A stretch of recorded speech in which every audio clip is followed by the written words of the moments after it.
This is WPSL Port St. Lucie, the talk of the Treasure Coast. Is a paid program. The content is provided by the advertiser. WPSL, its staff, management, and ownership are not responsible for the content. Investment involves risk. Prior to making any investment, an investor should meet suitability requirements. Past results are not necessarily indicative of future performance.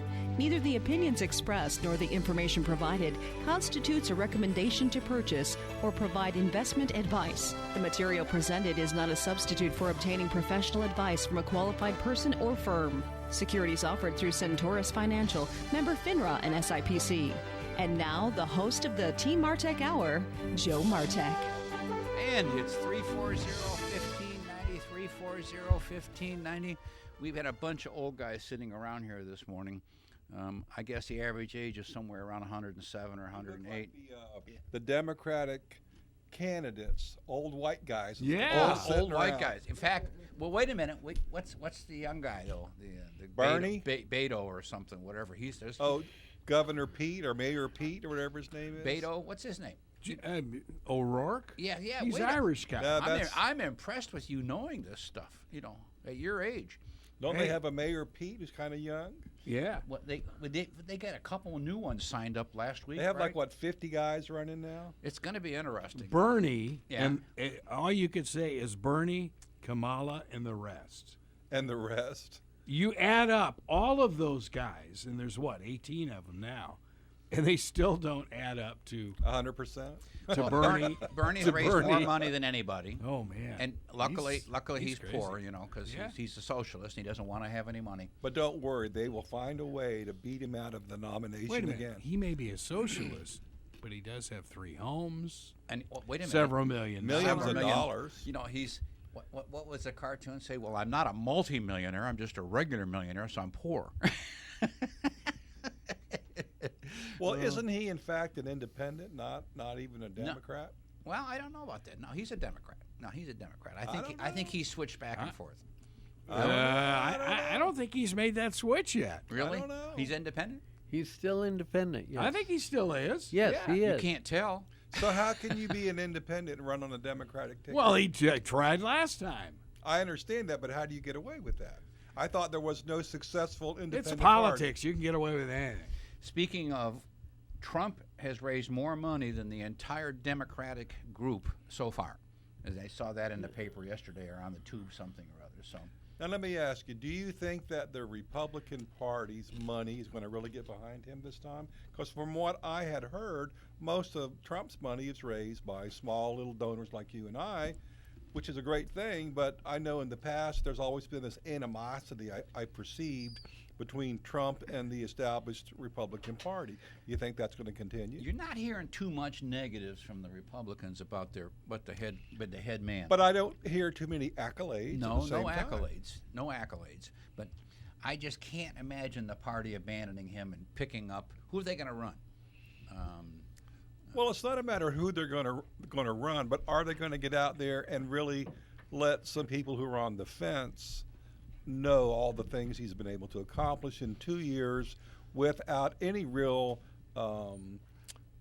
lack of people wanting to choke him no matter what he does. Every day he's in trouble with somebody. Well, the talk is the Republicans are going to allow a Jeb Bush and South Carolina Senator Lindsey Graham? At the UN. No. Anyway. Woman. Anyway, that they would run against Trump in the primary. Why not? Just for a figurehead? They got to have somebody run against them, don't they? I mean, Was that Nikki Haley? Nikki Haley. Yeah. Do you know that Nikki Haley's daughter was my grandson's first babysitter? Now, is that a stretch? Wow. Is that a stretch? That's What trivia. did we have to reach for that one? So You're gonna have to remember that one. My daughter-in-law worked at this school where Nikki Haley's kids went, and JB needed a babysitter. They were going to go somewhere, so her daughter comes with her bodyguards to babysit JB. So cool. Well, hey, speaking of useless trivia, my uncle, who was only 2 or 3 years older than me, who is no longer in this world, his daughter used to date Kid Rock up in Michigan. of course, Kid Rock had come to the house and tell my uncle, Mr. Cap, I'm going to be rich and famous one day. And, of course, my uncle said, yeah, right, sure. And then Kid Rock has a song out about making love and drinking beer and smoking funny stuff. Wished I could see that girl again. I think my uncle died just to get out of that one so he didn't have to hear that song Who is anymore. that girl? 340-1590, 340-1590. This is the Dan and Joe and Alan show. Back, a few years ago, like in '04. 15? Dan Warren, independent insurance agent. Greg Fasula, attorney. Joe Martek, financial advisor. Said, let's start doing radio shows because we can talk about stuff and do whatever we want. Within reason. Within reason. Some of the stories... We do have a time delay on this station. Yeah, right. Some stories we can't tell. But Off the air. But they are. Anyway, and then we've added over a period of time Miss Victoria Lloyd, Remax of Stewart, Mike Paulus, mortgage broker, and here it is 15 years later. Hey, it's been a good run, Joe. And I think we got a faithful listener. Do we have the radio on? Hey, producer extraordinaire, Mike's on. You got him on the radio? Mm-hmm. Mike? Our producer says you're on the radio. I can't hear you. I'm calling in bright and early. Way to go, my man. How you doing? Good. Hope everybody took a moment to remember the master carpenter who built the steps to paradise for us all those years ago. Way to go, my man. Easter Sunday. I'm calling about a bright, fresh bird that I'm seeing and hearing, Miss Candace Owen, on behalf of the new black conservative movement taking over. And she's named the puppy. She calls it Blexit, the black Yes, exit. I've seen her. She's a really magnificent Incredible lady. And I just want to say, as a former liberal Democrat, come on in. The water's fine to those who are thinking about making the jump. I will tell you. Do you remember when Trump was running, and he was specifically talking to the black citizens, and he said, and I'm not going to paraphrase it, but he said, "What have you got to lose?" Yeah. And now you see the black unemployment rate is at an all-time low, and there's plenty of jobs. So perhaps he told them some might be paying some attention. accurate information. What do you have to lose? It's not working for you right now. Let's maybe change something up and do a little bit better. And he's done that. Yeah. He's about to make a great stride forward on their behalf. I saw Ben Carson a couple nights ago talking about the new program they're going to roll out called Opportunity Zones. And this is going to really, really help communities to bring forward the potential on behalf of minorities so that they see that it's better not to just be provided with a roof overhead and a check in hand, but an actual improvement in the standard of living. And they really, Dr. Carson spelled it out real well, and it was very uplifting to me to hear that. That's going to be Mr. Trump's new focus. Well, you have to be careful with some of those programs also, Mike. I can remember here locally we had enterprise zones. Still do. And some of those enterprise zones started off with a bang, but sort of petered out over time. So there has to be a consistent reawakening of that. Some downtowns have done a magnificent job of restructuring themselves, and some, unfortunately, if I go down, let's say, Avenue D, and I see all of these wonderful roundabouts, there's no maintenance. Yet if I go down to the marina, it's magnificent down there. So you have to be consistent and continually trying to push those zones because you want them to succeed in the long run. And the idea of that is nothing new. Magic Johnson has been one block by one block rebuilding Watts. But you know what? But you have to also be careful that you don't force out those, because when prosperity comes, we've all seen downtowns, they regenerate the downtown. Now those that have lived downtown for 10, 15 years get displaced because they can't afford to live where they've lived all their lives. Yeah, right. Well, there's two things that happen. If you give and do, it's not earned, it loses some of its value. So a whole bunch of it is taxpayer money going in to try to improve lives, but they don't do anything about the person. They do about the geography or the peripheral. Well, what's been good, though, and as Mike was talking about the opportunity thing, when Magic decided to build shopping centers in Watts, Right. because none of the major players Would come in. would come in. I worked at a major supermarket chain, Vons, and we would be on the periphery of Watts, Right. but we would not be in Watts. Right. Do you think it was because they were afraid of getting burned down because of No kidding. things going crazy one night? It was more a security issue. What you just we said, had yeah, at yeah. my store, which was right across the street from Watts, if you will, we had an armed LAPD security guard at the front door. Yeah. We never had a problem. Well, we guess what? never had a problem. Armed security LAPD, because kind of a clue. Guy carrying a gun might slow people down a bit. But think about this. If you own a business, you've got to pay for insurance to keep that business when it does Yes, get you burned. do. Yes. And guess what, Dan? I know. A whole bunch of carriers. There are zones where the carriers say, no, we're not touching that. Yep. And now I got to go to Lloyd's of London or Yep. some other carrier to Yep. provide expensive insurance Yeah. if they can get it for that location. You're not talking redlining. I'm not talking That would redlining. never happen in insurance. Bottom line is, it's the cost of the risk. If you're a drunk driver, Oh, you I pay know. more. So, I mean, when they start saying you're discriminating, well, hey, look all we're looking at is the track record of the neighborhood. Would that be like saying if you have a professional ball team in your town, you should pay more for any property by the auditorium, because when they win the championship and everybody riots and turns over cars and burns stuff, you should pay more. That only happens in Detroit. In Detroit, You're talking my hometown. That's a normal that doesn't thing. happen in L.A. Hey, Mike, you still there? Yes. I don't know. You weren't jumping in here, and you got Jump in. Alan sitting over here is not contributing anything. I think he fell asleep on us, Mike. Well, I enjoy listening and learning.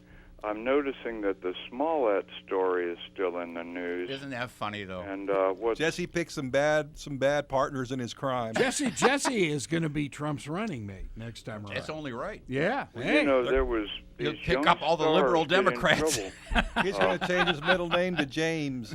Jesse Young Young James stars Smollett. like Lindsay Lohan, Amanda Bynes, Britney Spears, Brittany Murphy. Nobody helped her. She wound up dead.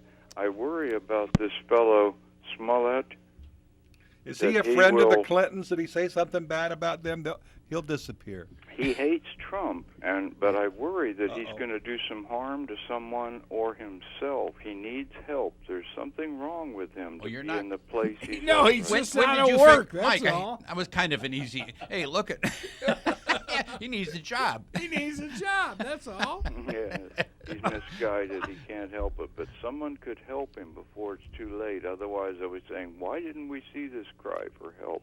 It's happened so many times. Well, I hate to tell you, I'm a little bit cynical there, Mike. But what happens is oftentimes even bad publicity is good publicity if you're When in he the goes to entertainment jail, business. someone will help him. Yeah, that's it. That's it. And it's amazing. All the names he mentioned were entertainers. So Exactly, Mike. All right, my man.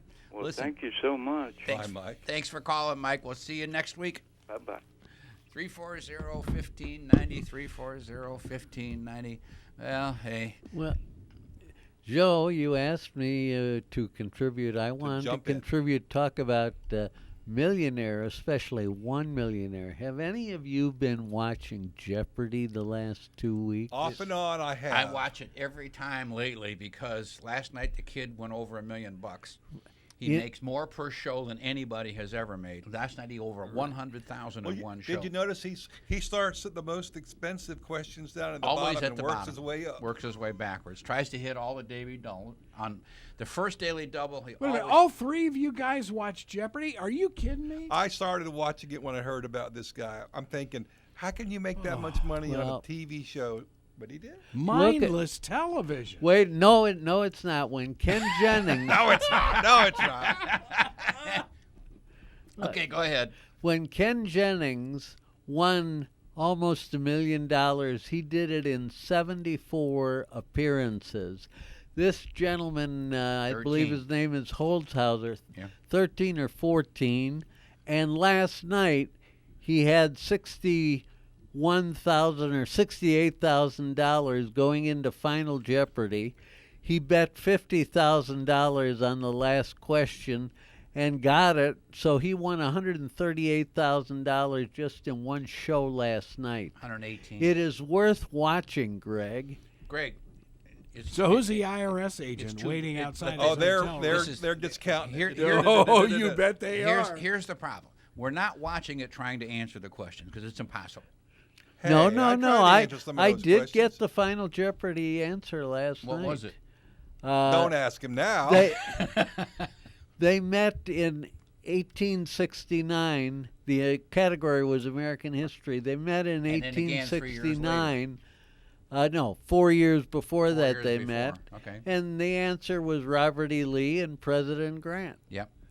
And Lee and Grant. And they met at where? Appomattox. Well, that was the first time. Is that Sajak show? Is that Pat's Yeah. show? No, that's Alex Trebek. Alex okay. Trebek. They're all Boy, the you same. really They're are all paying the same. attention. Well, You're in the media business. Let's look, get I back- know Sajak pretty well. Are you saying when you get done with the radio at the end of the day, you want nothing to do with media? That's pretty close. Hey, I worked in television. Why would I watch it? Why would I watch What it, Greg? what I'd like to know is if Sajak is a part of the Me Too movement with Vanna. She's still very pretty, isn't she? I'm telling you what money does. We have the best surgeons Let's not in go LA. there. Let's don't go there. 340-1590, 340. Why? This is not the afternoon show, I and know we do have a delay. Well, he hasn't cut us off lately, but when all of us. Sajak was talking about there was a resident IRS guy who would be their offset, and these people winning all these fancy cars and vacations and stuff. And he says, "Here's my card. your We bill." need to talk." Yeah. Oh yeah. And they should. Well, hey, let's face it, they do. If you win over a certain amount at the dog track, They take turn it, you in there. They take it right then. Yeah. Hey, Uncle wants his share. Uncle Sugar wants his money. 340-1590, 340-1590. Yeah, that was. I gotta admit, I have gotten hooked on it now. Watching because this kid is so unbelievable, and he's so fast with the answers. Well, isn't he a professional sports gambler? Yes. He lives in Vegas. He's a professional sports gambler. So you think he might have a photographic memory? Probably a card counter and all sorts of well, stuff. no, but he's a sports gambler. Sports gambler. So okay. what happens? The sports books, which obviously the It big banned him. yeah, they did now. they probably did now. But he's Wow. What? Okay. Yeah, talk about he probably makes all the menses look stupid because he's got such an intellect, such a recall, unbelievable. All these different categories that he knows. It's just hard to imagine. And he rarely misses a question. I bet you in each show he might miss one. Alan, you pay attention. Yeah, he missed 3 last night, believe it or not. All I gotta say is remember Van Doren. Well, who's that? Was there a little bit of payola there? Is that the You $63,000 question we're You talking about? $60,000 question, whatever. Oh man. Now that's going way back in time. Hey, you're Yeah, going way back. back. That's before I was born. Black and white days. Yeah. Black and white. Did I ever tell you we had the first TV ever in our block in Detroit? We had Madman Muntz. Do you remember Madman Oh Muntz? yeah. Oh. Yep. And what happened is the TVs back there cost an absolute fortune. Absolute Well, fortune. they were in a big piece of furniture almost. Well, there's a great big box with a little tiny screen. And what Madman Muntz did, he innovated or invented the free home trial. But you could only take the TV if he figured you could pay for it. You could afford to Sure. pay for it. So my old man was the first one on the block to get it. We're living in a flat, upstairs and downstairs. Every neighbor for a mile came over to watch that TV. I'll bet. Oh, Yeah. Do you think there's any chance my old man could have given that TV back No, after all never. that? His ego couldn't have stood it in a million years. We had my dad at the time was a VP at RCA in LA, and we had one of 5 of the test color sets in LA, Oh, wow. and we had an engineer living with us to try and keep keep that it working. stupid thing working. Yeah, oh, And let me tell you, Rose Parade Day. I mean, you talk about having the whole neighborhood was there. Yeah, it was unbelievable. It was incredible. I can't beat it, but I have a different story. When our house was being built, we lived in a tiny little 30-foot trailer. Right. But we had 2 TVs. In the trailer. That's right. One for the picture and one for the sound, stacked on top of each other. Because my dad would go to the drugstore and try to figure out which tube wasn't working. Oh, yeah. Remember the Sure. tubes? Oh, yeah, the tube testers. But they could never Yeah. figure out which one wasn't working. So he said, I'm just going to get one where the picture doesn't work and one where the sound works. And you just got to keep Cheaper than the tubes. It's cheaper than fixing it. That's what It's we so did. true. I remember going down with those things to the tube tester. You'd take them down and test them, and then if you had to buy it. 340-1593. I know, we're going back, aren't we? You know, it kind of reminds me of a cartoon I saw with a teenager today, and can't find his phone. And he says, somebody ought to invent a phone that has a wire attached to the wall. Did you see the thing on Facebook? The young kids, these are high school age kids, and it was a teacher who had a rotary dial phone. Still. And they couldn't figure that thing out. No to kidding. Save their lives. They're looking at it. And to watch a video, I was crying. I was laughing so hard. Well, it was great. Sign of the times is making change. Absolutely. Well, we used to have you'd ring up the phone, you'd Right. talk to the operator, she'd make the connection Right. for you. And You then know, she'd listen into all the phone calls. They'd That's say, right. Mabel, get off the phone. And then we went to party lines. Yeah, I yeah. remember we had a Yeah, party party line line for sure. And then all of a sudden now we're where we are today, where pretty soon it'll probably be in your head like a little chip. Well, I got a buddy of mine that's got the Apple Watch. Mm-hmm. And he says, that stupid thing rings, and I got to talk to it. Like Dick Tracy. He's holding it up to his ear, holding it up to his mouth. He's going back and forth. He said, it's driving me nuts. I said, well, why don't you get rid of it? I can't. It was a gift from my wife.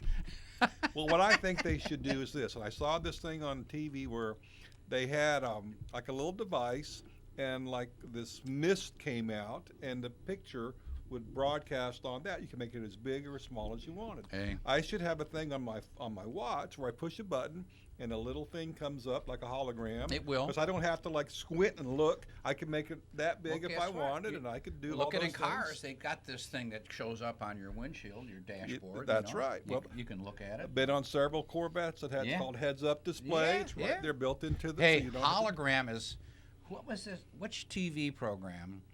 I forget what it is that did holograms of people that are dead, that they were live.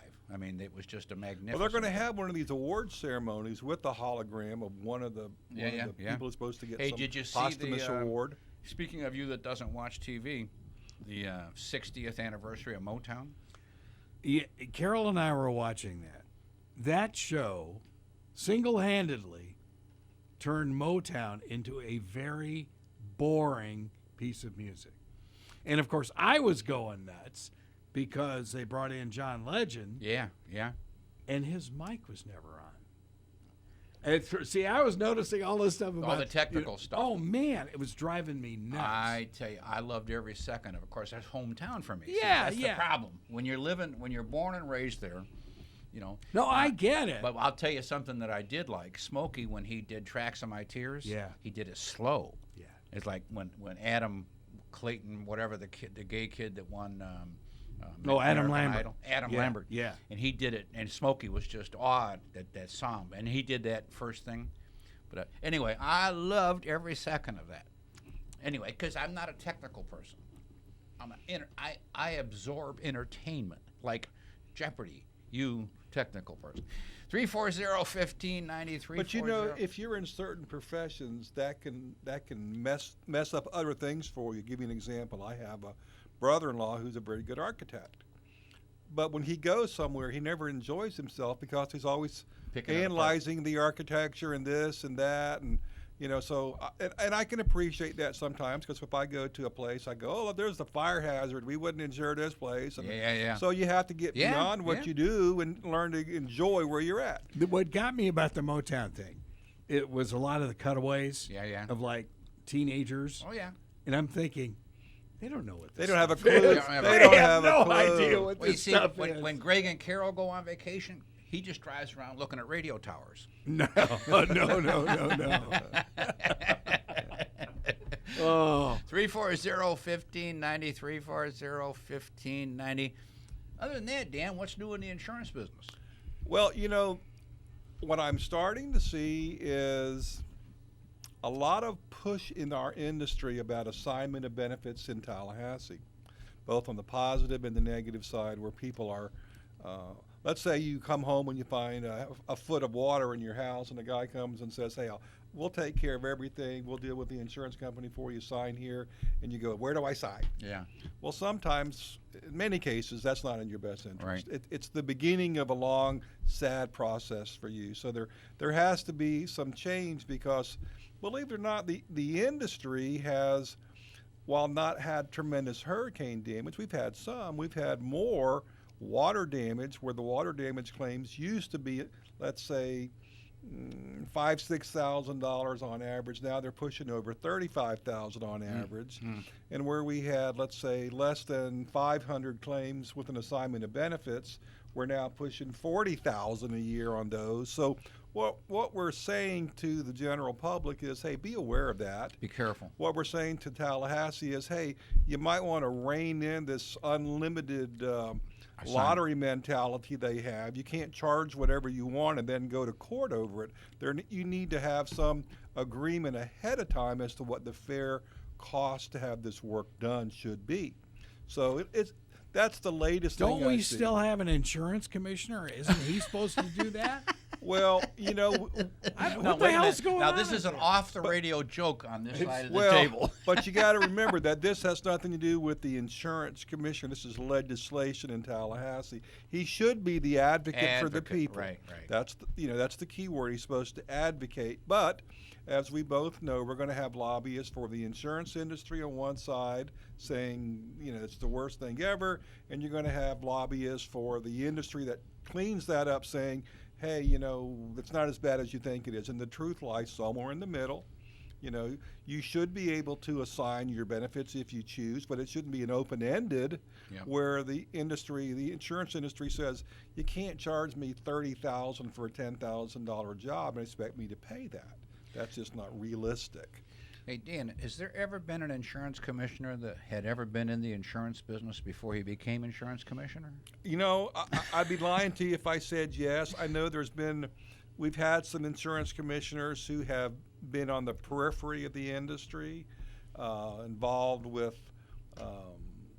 testing, different types of things. But what I have found is this: many of the insurance commissioners we've had in the past viewed that job, or that public service job, as a stepping stone for greater aspirations politically. That was kind of a setup, and I was waiting for him to do that. So what you might possibly have are people who might be persuaded to do certain things by lobbyists, where in reality they're supposed to be the advocate of the consumer, and perhaps that doesn't happen as often as it should. Just a bureaucrat is what you're saying.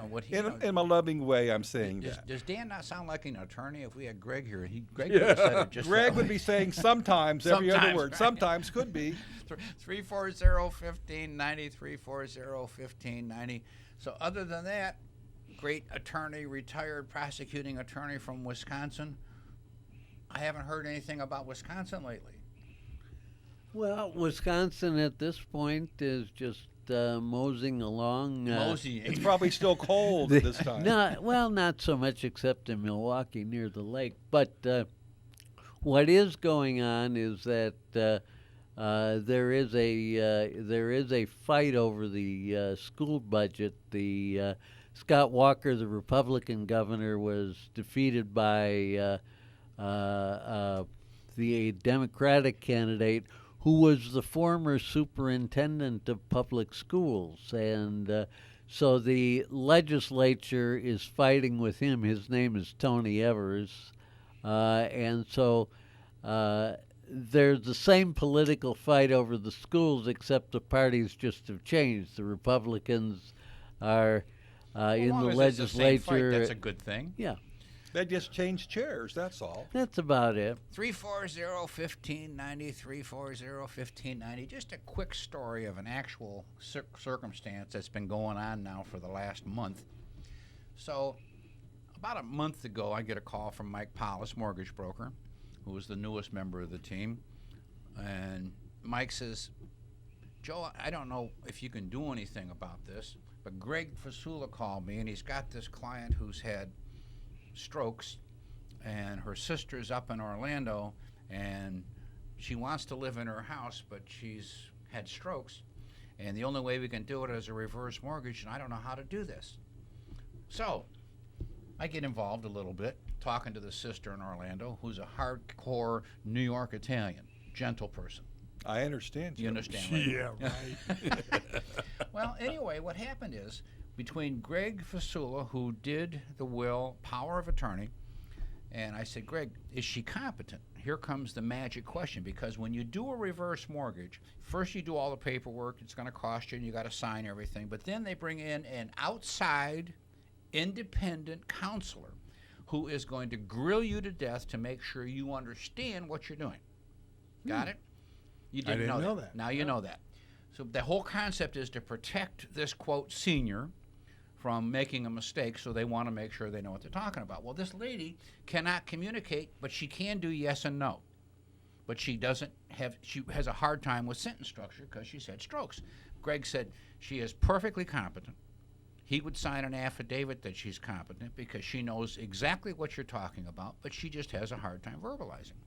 So with Mike doing the mortgage with the outside advocate, we have to bring in now another outside person, which is going to have a power of attorney to make the whole thing happen. Well, it's and to he had to protect get her. that approved through FHA to get an outside power of attorney to get this lady a reverse mortgage so she could stay in her house. You're willing to do that. I mean, people get taken advantage. Let me give you another quick example, all right? So I have a lady who calls me. Originally, her closing was set for a certain date. Right. But they didn't close. They closed 10 days later. So I sent her a check back for those 10 days. I go, well, you shouldn't pay for what you didn't use. I thought I'm doing the right thing. All right? Well, then she goes and moves to another carrier, and her mortgage company comes back and says, hey, you didn't have insurance for 3 days. We want $66 For 3 days. for 3 days. Well, that, if you understand insurance, it's on a per diem basis. Of course. So that's over $8,000 a year policy based on $22 a day. So I'm meeting with her at 2:30. She's bringing me the letter, and we're going to call. And I'm going to ask for a copy of that 3-day policy. Yeah. I'm going to ask them to show me cost. the actual cost on that. And if it's not reasonable, and what I consider reasonable is I'm going to say, here is the cost of her insurance. It's $3 a day. Right. She will agree to pay you 100% times that or twice that. Right. $6 a day. Sure. If Administrative cost. If you will agree to that, she'll write you out a check. But if you want $22 a day, then we're going to go to the state and file a complaint, a grievance. What happens in life, you see, and Dan, Now, I shouldn't have to do that, but I'm doing that. I'm patting Dan on the back right now. You're trying to reach over, but you got your belly on the way, Greg. You can't do it. But what I'm trying to say is one of the things that we have been able to do for the last 15 years as a group and individually is do things for people that nobody else would often do because it doesn't make us any money. No, it doesn't make me a dime. It's the right thing but she's to an do. elderly lady, and she needs to be taken care It's of. the right thing to do. So we are. It's a very, very gratifying thing every once in a while when we get to do something that is the right thing to do. So Well, you know what's funny, Joe? If somebody comes into my office and they have an issue, I will sit with them and talk as long as I possibly can and try to resolve it. My staff will get up to my door and tap on their watch, come on, Dan, you've been in here too long. We got things to do. But it's like, hey, this is what I got to do. I got to do this my way. 340-1590, 340-1590. I want to spend 5 or 10 minutes. This happens to me too often. The difference between a index annuity and a variable annuity. And Alan, this might bring back a memory to you because here is a sophisticated, intelligent, educated, credentialed attorney who didn't know the difference between a fixed index annuity and a variable annuity. Am I right? I'm now an expert at it, thanks to you. So what happens is, every once in a while I get people to say, hey, Joe, this deal is really, really good. And I say, okay, what's the deal? And they'll say, well, it's called an index annuity, where I get to have all the gains of the market, with no downside risk. And I said, So That doesn't sound quite right. I mean, what's the old saying? If it sounds too good to be true, it probably is. I said, well, here's what happens. And I've heard on the tube or on the radio a few weeks ago, a person explained this thing that almost told the whole truth, which I was very impressed that an agent told almost the whole truth. A fixed annuity, as soon as you use that word fixed, means it pays an interest rate, period.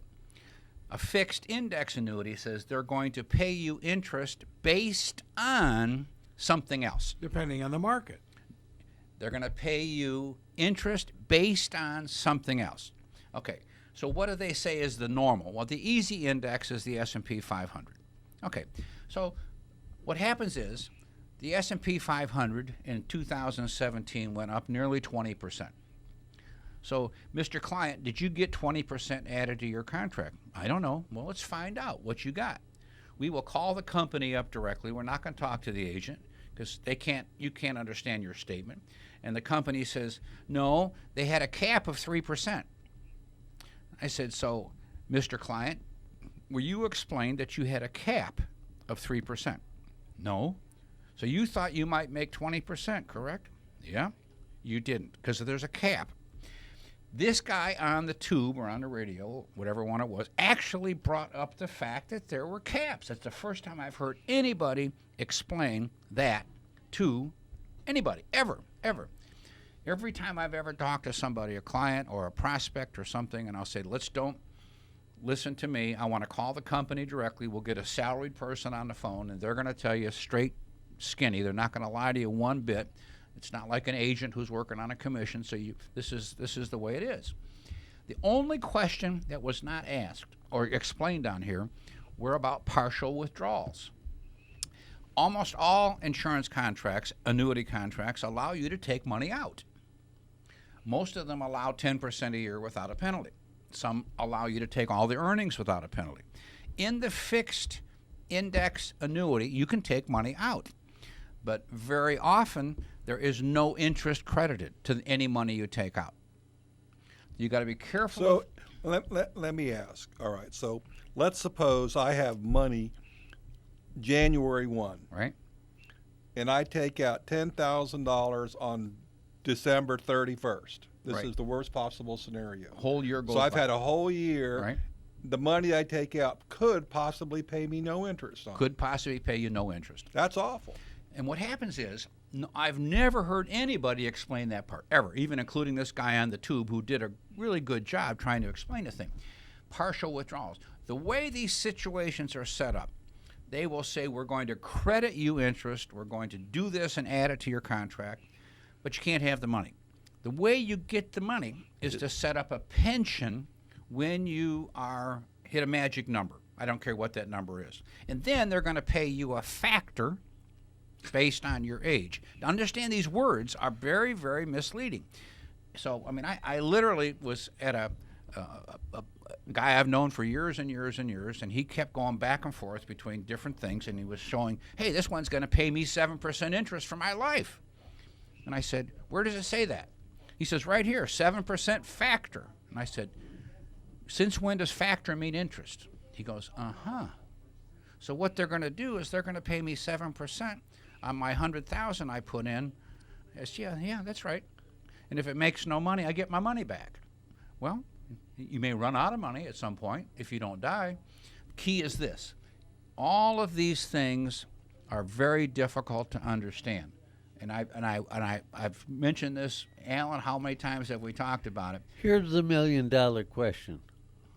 Why don't the regulators require simple common English for these contracts? Alan, how old are you? I know, 104. Since when have regulators ever done anything in simple English? Well, let me tell you, Joe, here in the great state of Florida, we have a much more simple homeowner insurance contract than we used to have because regulators stepped in and said, you have to give explanations as to what this word means in your contract. And if you were to look at your homeowner policy, there's usually 1 or 2 page section that you never look at because it's towards the back that gives you all these definitions. Now, if you had enough people raise the stink about what's going on in your industry, you might see a push towards that. But as long as the people Dan, just complain to you and me, they're not going to do anything. Most of these contracts have that, quote, glossary, where it says definitions. But then they'll have 50 different words with definitions. By the time you you read the first one, you've forgotten. It'll say this word means this. Go to paragraph 3 to look on the second paragraph 2. Exactly. Well, that's crazy. So why can't FINRA lean on? Stop a minute. FINRA is not in charge of fixed index annuities. Fixed accounts are not securities. They are interest-bearing accounts. They are not subject to securities. So which regulatory body, if there is one? State of Florida. The state of Florida. Insurance so Commission. Each state is different. And every state is different. It all comes back to the insurance commission. You see, what happens is this. There's tons of controversy that these things should be regulated by FINRA. They should be a security. Then there would be a blanket system that would cover all of them all over the whole country, because that would oversee, the securities industry would oversee it. But in the interim, it won't. So here's what I would say. Just like I have told people, hey, get a hold of your state rep about assignment of benefits. Right. We should also say, hey, get a hold of your state rep about this particular type of contract, because not saying it's always in your best and your worst interest, but there needs to be a little bit more oversight to make sure that the consumer is the not marginally educated consumer, and there's plenty of those, has some protection. The key thing is, almost nobody can read these things. Now, you can sit and read, but Dan, you and I both know. What does is mean? We've all heard Clinton say that. I will tell you, even in our business, you and I can speed read because we know where they stick certain things in. I had a client of mine was talking about an index product, and it was 18 pages long of not the contract, just the proposal. Smoke and mirrors? And it was difficult. Well, I kept going through until I found the word cap. It was like on a 12th page, 14th page. It was way. Nobody's going to read that. It's almost, by the time you don't know where to speed read, to peruse, to find the spots that are the problems.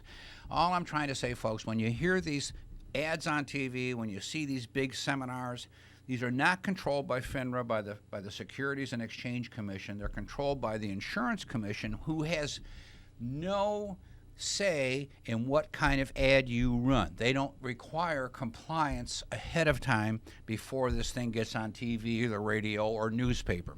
There's a guy locally in Stewart that has an ad out. He said, don't believe these 6% no-risk instruments. Well, no kidding. If it's 6% no risk, that's the bank. That's the only place. Everything else has some element of risk. And banks won't pay you 6%. And banks aren't going to pay you 6%. He said, so you'd have to understand that whatever it might be, like I know utilities, they're paying 5 and 6 and 7%, but they're still a utility. They're not a bank. So are there 100%? There's no such thing except FDIC on the bank, $250,000. Other than that, you've got some risk. You're going to get 2.5% on that money if you tie it up for a while. On the other hand, let me go back into the second part of this thing, which is now called a variable annuity. Now, before I get started with there, my compliance people say you're supposed to know the claims paying ability of the company. One of the things Dan and I, wearing our insurance hat, we like dealing with these A+ rated companies because we know we're just not going to have much aggravation. Well, let me ask you, suppose I'm a potential consumer, and I just heard you say, well, you should know the claims paying ability of the company. How would I do that? How would I find that out? And they don't make it easy on you, but you can check out, and the biggest single thing going where Dan and I, how are they rated? If AM Best rates them A+, I mean, that's about as good a rating as you're going to get. Please don't say go to the Insurance Commission. I know. But you can't. So, but if the rating is from the Greater Outer Mongolian Bond Exchange, perhaps they're not the best one. That's what you're telling me? Yeah. Well, and here comes another thing. Like I had some guys. It's in Bitcoin. A few years in ago. Bitcoin. They said, boy, they got this great deal. It's based in the Bahamas. And I said, Is it admitted to do business in Florida? We don't know. What does that mean? What's that mean? Well, you see, once a company is also admitted to do business in the state of Florida, and that's the state you live in, you now have a partner called the state of Florida because they have these guarantees behind it, which look at. Dan and I sat and we talked about this 50 times over the years. Hurricane Andrew back in 1992 put about 10 to 15 insurance companies out of business. Well, what the state is supposed to do, if you're an admitted carrier, they're supposed to sort of review your financials and make sure that you have the ability to pay claims. And then if a disaster hits and they screwed up, the state's on the hook to pay the claim. Well, Joe, one of the big problems there is in the past, the way insurance companies would grow is by premium volume. Of course. So the more clients they had, the more money they had, the more money they could put in reserves, and the more new customers they could attract. Now many new companies have a different philosophy, is they do have some money in reserves, but they prefer to buy lots and lots of reinsurance. Right. So they're buying insurance on catastrophes more today than they used to. I still believe the major large companies, who still also buy some reinsurance, they have a much bigger, and for lack of a better term that people would understand, a deductible. Let's say the insurance company pays the first $1 billion, and then that's their deductible. They pay the first $1 billion, and then they have reinsurance to pick up the rest. So that's where we're seeing things. But states happening. are also regulating that also, Dan, am I right? Absolutely. So this is a good thing, right? We're sitting here not in favor of Big Brother taking care of some, but some things need to be regulated. Some things they do a good job at. They have to be. So let me go back into the variable now, as opposed to this, quote, fixed index. Variable, you are in the market, period. So they have funds that look just like mutual funds, but that isn't what they call them. They call them funds.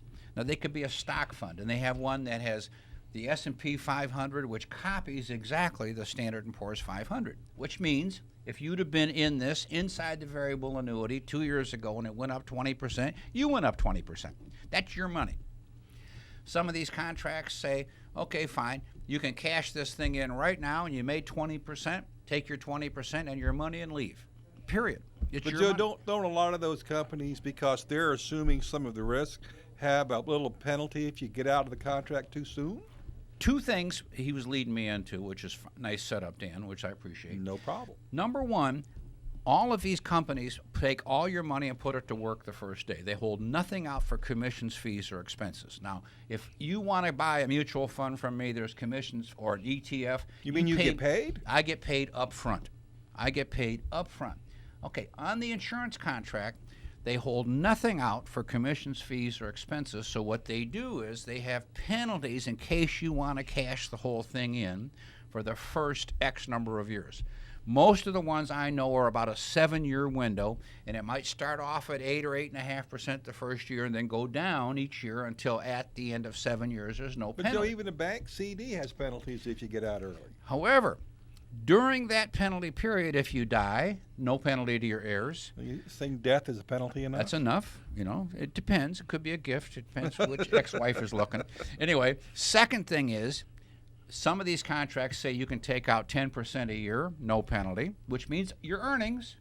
You can take out your profit. Some of these contracts say you can take out all the earnings every year and spend them, no penalty. And then after the 7-year period, or 8 years or 5, whatever that might be, then there's no penalty anymore to cash the whole thing in if you want to. You don't have to, but in the meantime, it's a way for people to say, fine, I want to be in the market. I want to be able to make money. And let's face it, the last few years have been very good. But on the other hand, I'm scared to death about losing money. Let me ask you, not to get off the subject, but let's suppose I have, I don't know, an IRA or some sort of plan. Can I put that in that type of instrument? Course. Oh, all right. 401ks, in fact, regularly somebody leaves an employer and they've got a 401k, which now they can roll away from the employer and put it into what's called an IRA, individual retirement account, and that can go into this insurance contract. It can be held by the bank, by insurance contract, by a brokerage firm, a lot of places it can go. Where the insurance comes, and I'm talking to another lady right now who has gone through just pure agony and aggravation. She's scared to death about losing any more money. But on the other hand, can't live on the 2 or 2.5% the bank pays. Right. So the insurance company says, okay, very often here's what we'll do. Based on your age, we'll guarantee you, the insurance company, 5 or 6% per year income for the rest of your life. In case the market collapses, no matter what, you know you're going to have the income. But if it goes to 20%, you're only making the 5. Well, Joe, If it goes to 20, you get the 20. Oh, do you? Yeah. You always get the earnings, no matter what. But what happens is, if you opt to just take an income, Okay. and say it's at 5%, well then, a lot of these companies, once a year, they'll reset it if the market went up. Okay. Market goes down, they don't reset it. They leave it up always. So they reset it on the same day? Every year? day, yep. Depends on the company, but Okay. normally on the anniversary date of the contract, they'll reset it up only. It can never go down. Joe, with all these alternatives that you're talking about, obviously it boils down to what a person's goals are for their Amen. retirement money. Amen. Goal is the magic So, word.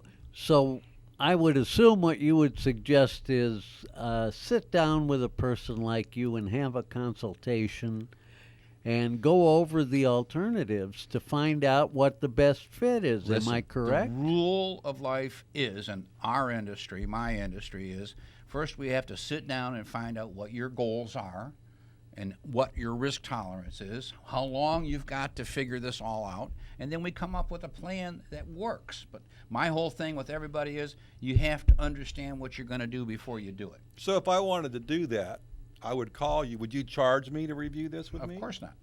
I charge Dan, You but charge me. because you charge me double for my car insurance. That's only because you have a bad driving record. And I understand you charge retired attorneys triple. Is that Triple. right? Oh, quadruple You're doing now. you're I doing see. penance for all the bad you've done in your life.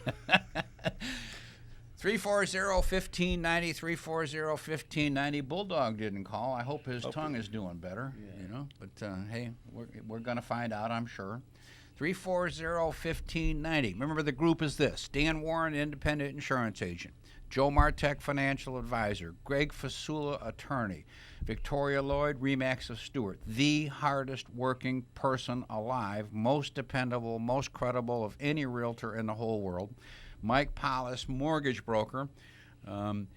Goal, very simply, is to educate and get things done for you that are in your best interest. Well, it's nice to know what you can afford to buy before you go looking. You know, the cart and the horse, to put those in the proper order, if you're going to go look to buy a piece of real estate, you call the mortgage person first and find out what you can qualify for, if you can qualify. And the market's hot. I mean, I can tell you from the insurance side, we are consistently seeing new people moving up into our area, buying homes. So it's a hot market. Listen, Florida's one of the hottest places on earth because we have not only good weather, we have low taxes, we got everything. If you're from California, New York, New Jersey, Connecticut, let's just keep going up there. They're leaving in droves. I mean, this is not so easy. Hey, Chief, you're falling asleep on me. He's getting ready to give you the our signal. producer here. He's 1 minute. Is that the signal? Wait a minute. What's that mean? You got That's a 30 reference That's 30 point. seconds. How much is 15 You seconds? should know what that means by now, Joe. That means that's stubby as far as I knew. Turn the wrist, 15 seconds. Did you do the 15 seconds yet? No, I've got 6 seconds left. You don't know the Got lingo. 6 seconds the lingo. left before we do Bye, the Joe. turn the risk is 15 now. Bye, Dan. Turn it down. Wait a Turn minute, it we down got is what it 15 means. seconds. You're done. Okay, You're now done. now say goodbye. Goodbye. Hey, Dan, Goodbye. this is Joe Martek. Thank you so much for not calling. We really miss you. Call us next week. Goodbye.